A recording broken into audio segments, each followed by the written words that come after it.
Mga kamamay, papaano mo babaliwin ang isang lalaki habang naka-no contact rule ka sa kanya?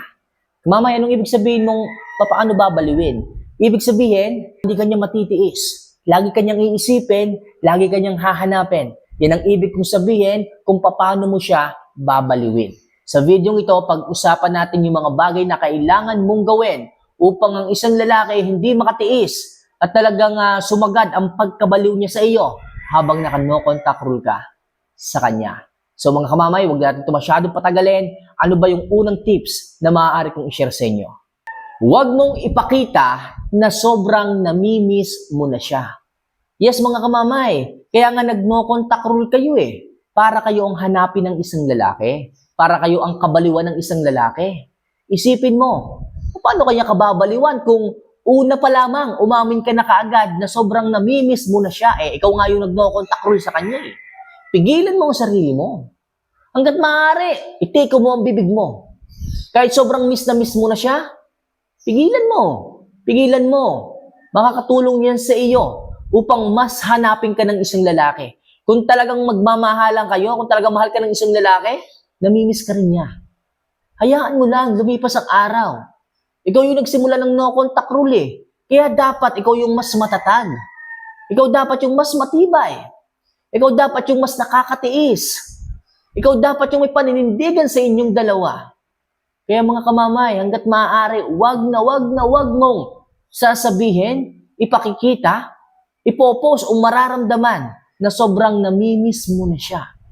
Yung iba dyan, nag-no contact rule pero ano ginagawa? Nagpo-post sa social media, mga patama post. Eh di tatawa na kayo ng isang lalaki kapag kaganyan. Di ba? Paano ka kababaliwan ng isang lalaki sa pag-iisip? Kung nakikita niya ang mga updates mo kung anong nangyayari sa iyo. Okay? So mga kamamay, tiisin. Kayanin. Tatagan. Huwag mong aminin sa kanya. Huwag mong sabihin sa kanya. Huwag mong ipakita sa kanya na sobrang namimiss mo na siya. So paraan yan mga kamamay upang siya yung mas mabaliw sa iyo. So number 2, dapat ding makita niya yung improvement mo at yung pag-sexy mo sa araw-araw. Yes mga kamamay. Kaya nga nag-no contact rule kayo para magkaroon kayo ng oras sa inyong sarili. Kaya nga kayo ay lumayo at hindi na nagparamdam para sa ganun, unahin nyo ang self-improvement sa inyong sarili. Lumayo kayo, tapos wala naman din kayong ginagawa. Lumayo kayo, nanatili ka rin namang mataba. Nanatili kayo at mas lalo ka palang tumaba, yun ang masakit. Dahil na-stress, hindi ganun mga kamamay ang nagno-no contact rule. Ang nagno-no contact rule, mga kamamay, kinakaya ang sakit, kinakaya ang kawalan ng atensyon ng isang lalaki, kinakaya ang nararamdaman sa araw-araw, at dapat kayanin mo. Okay? Yung mga pagtitiis, kapag ka nagwo-workout ka, kapag ka nag-i-improve ka, alam ko hindi madali ang improvement. Kasi maglalaan ka ng oras, ng dedikasyon, di ba? Ng pera, ng salapi, kasi lahat gastos yan eh. Pero gagawin mo yun para sa sarili mo, hindi para sa isang lalaki. Para makita niyang muli ang halaga mo. Para makita niyang muli kung ano yung kanyang sinayang. Mag-improve ka mga kamamay. Sarili mo na ngayon ang isipin mo kapag nag-no contact rule ka. Gawin mong lahat. Gawin mo lahat ng paraan para maging okay ka. Para maging satisfied kang muli. At pag nangyari yon, babalik ang isang lalaki sa iyo. Muli siyang mababaliw sa iyo. Makikita niya at ma-analyze niya kung ano yung mga bagay na nawala sa kanya simula nung nag-no contact rule ka. Kaya mga kamamay, ganyan po natin babaliwin ng isang lalaki gamit ang no contact rule. Kailangan i-improve mo ang inyong sarili kapag nasa no contact rule na kayo. So next, dapat makita niya na may pinagkakaabalahan ka. Opo mga kamamay. Gaya nga palagi na sabi ko sa inyo, magpaka-busy kayo kapag wala na kayong pakialam sa isang lalaki. Kapag naka-no contact rule na kayo, ang rules kasi ng no contact rule, wala ka na dapat paramdam pa sa kanya. Wala ka na dapat parong send message pa sa kanya. Para sa ganun, maghanap ang isang lalaki.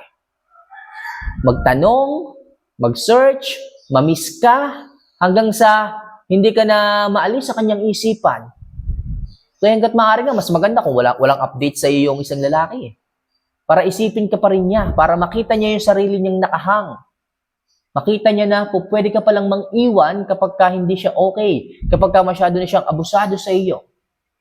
At pag nakita niya yon, muling manunumbalik ang pagmamahal ng isang lalaki. Muli siyang mababaliw.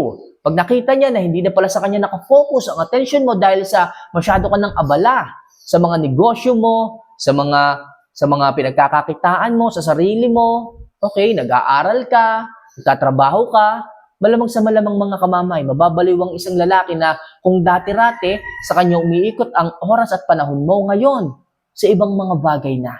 Masakit yun para sa isang lalaki, mga kamamay.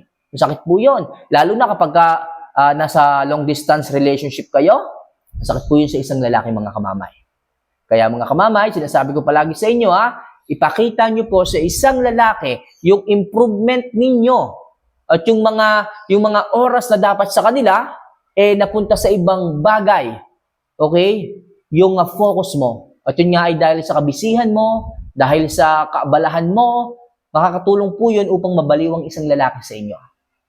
So next, pigilan mo ang sarili mo na wag mag-message o mag-text kapag ka wala siyang paramdam sa iyo. Yes, mga kamamay, nag-no contact rule nga kayo eh. Okay, lumayo nga kayo eh. Naglaylo nga kayo eh. Bakit kayo pa yung mangunguna mag-message? 'Di ba?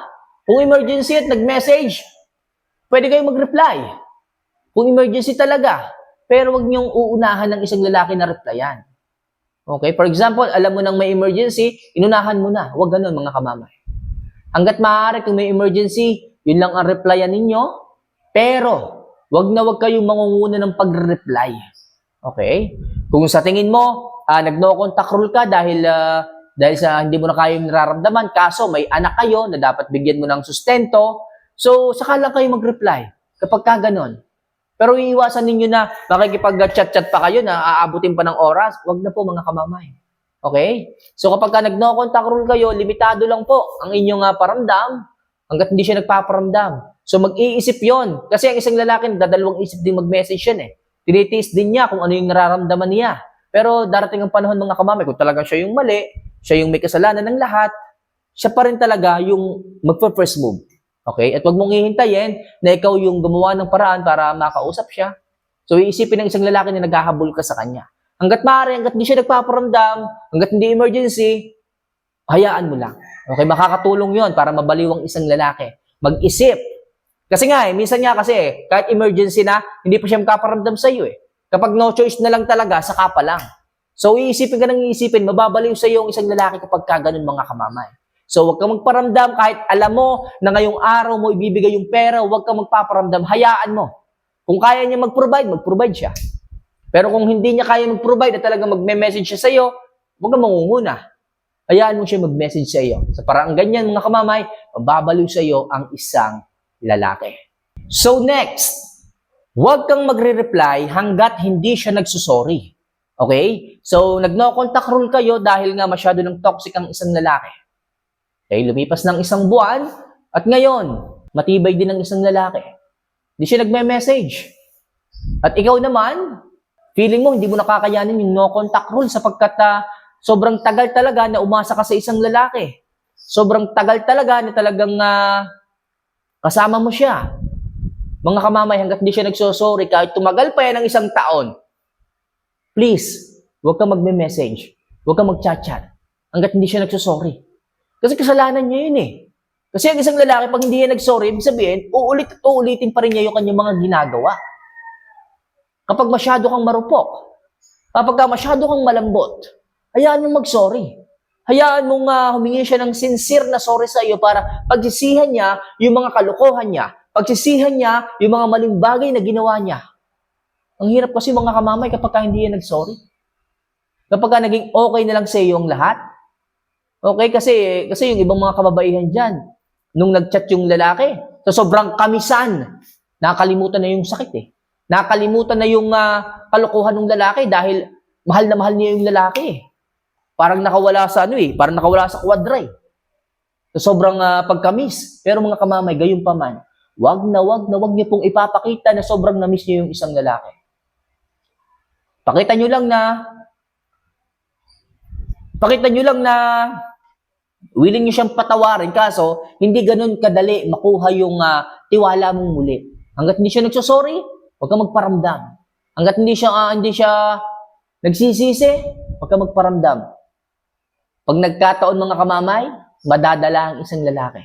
Sapagkat masyado kang matigas. Sapagkat hindi niya kinakaya yung mga kaya mong gawin kapag gumawa siya ng pagkakamali.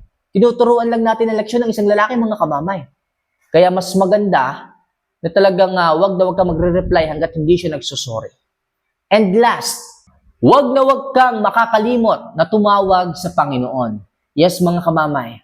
Kung ang isang lalaki ay nagloko at nag-no contact rule ka, wag kang makakalimot at tumawag sa nasa itaas. Sabihin mo sa kanya na muli niyang hawakan ng puso at isipan ng isang lalaki, ng kanyang asawa, ng kanyang jowa, na mamulat ang kanyang kaisipan na hindi tama yung kanyang mga ginagawa. Muli siyang mahalin, muli siyang maging maayos, pagsisihan ng lahat, maging mabuting tao. Yan ang mga hilingin mo. So nasa itaas, walang imposible sa kanya. Tulungan kang muling maging healthy ang inyong relasyon kung talagang mahal mo pa. Diba? So mga kamamay, huwag kayong makakalimot na humingi ng tulong sa nasa itaas. Lahat walang imposible sa kanya. So yan lang mga kamamay, mga bagay na kailangan nyong gawin upang ang isang lalaki mabaliw sa inyong no contact rule. So paano mga kamamay? See you for our next vlog. Mahal ko po kayo. Mag-comment ka lang dito kung nakarelate ka sa ating ginawang video ito. So mahal na mahal ko po kayo mga kamamay. See you for our next vlog. Paalam.